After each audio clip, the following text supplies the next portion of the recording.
दुनिया के सबसे बड़े कैथोलिक पादरी व ईसाइयों के सबसे बड़े धर्मगुरु पोप फ्रांसिस ने यूक्रेन युद्ध लंबा खींचने के लिए नाटो व अमेरिका को जिम्मेदार ठहराया है। फर्स्ट फ्रेम न्यूज में आपका स्वागत है।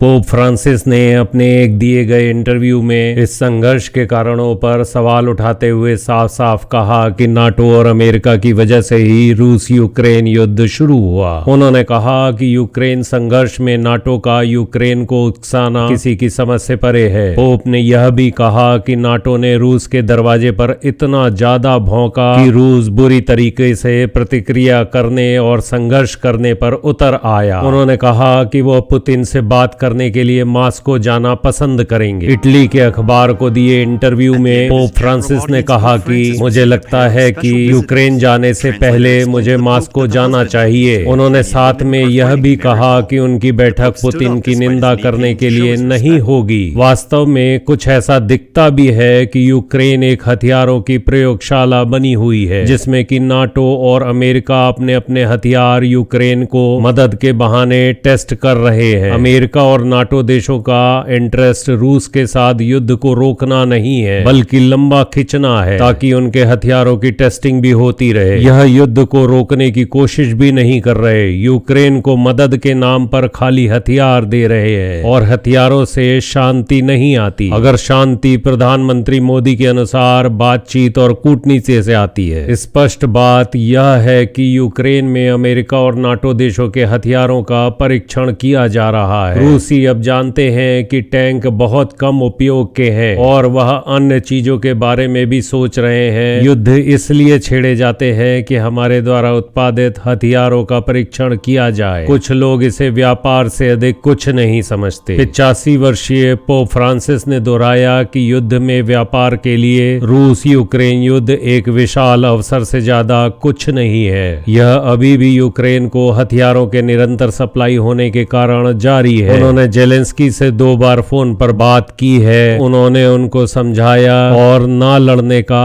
आग्रह भी किया है।